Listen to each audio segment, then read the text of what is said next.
Welcome back to ഹാ designs. മൽ cotton ഫാബ്രിക്കിൽ ഒരു ടൈപ്പ് ഓഫ് പ്രിന്റ് ചെയ്തിട്ടുള്ള ക്രഷ്ഡ് ഫ്ലെയേഴ്സ്. ഇത് ഫ്ലെയർ ഇതിപ്പം ഡൈ ചെയ്ത് വന്നുകൊണ്ട് തന്നെ ക്രഷ് ചെയ്തിട്ടുള്ള ഫ്ലെയേഴ്സ് ആണ്.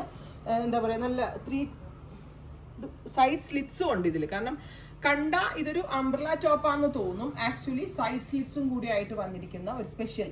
നമ്മൾ അത് ഞാൻ വെയർ ചെയ്തേനെ, എനിക്ക് പർച്ചേസിന് പോകേണ്ടതുകൊണ്ട് വീഡിയോസ് ഒരുപാട് ഞാൻ എടുക്കുന്നതുകൊണ്ടാണ്, ഉറപ്പായിട്ട് ഞാൻ വെയർ ചെയ്ത് കാണിച്ചു തന്നേനെ. പർച്ചേസിന് പോകേണ്ടതുകൊണ്ട് സമയമില്ല. ഞാൻ ഒത്തിരി വീഡിയോസ് ഇന്ന് ഒരുപാട് വീഡിയോസ് എടുത്തിട്ടാണ് പോകുന്നത്. ഒത്തിരി ലേറ്റ് നൈറ്റുമാണ്. സിൽക്കിൻ്റെ ആണ് green dupatta with pencil pants. 1950 1950 top bottom and ദുപ്പട്ടയുടെ പ്രൈസ്. നല്ലൊരു ഡിസൈനർ കോൺസെപ്റ്റ് ആണ് ഇത്. ഞാൻ ഇട്ട് കാണിക്കാത്തതിൽ എനിക്ക് വലിയ വിഷമമുണ്ട്, കാരണം ഇട്ട് കാണിച്ചാൽ ഇതിൻ്റെ ഒരു ഭംഗി കറക്റ്റ്ലി അറിയാൻ പറ്റത്തുള്ളൂ. ഇത് ആക്ച്വലി സ്ലിറ്റഡ് ടോപ്പാണ്, മൽ കോട്ടണിൽ സ്ലിറ്റഡ് ടോപ്പാണ്. ബട്ട് ഇതേപോലെ തന്നെ പ്ലെയേഴ്സ് ഇങ്ങനെ വന്നിക്കുന്നതേ ഉള്ളൂ.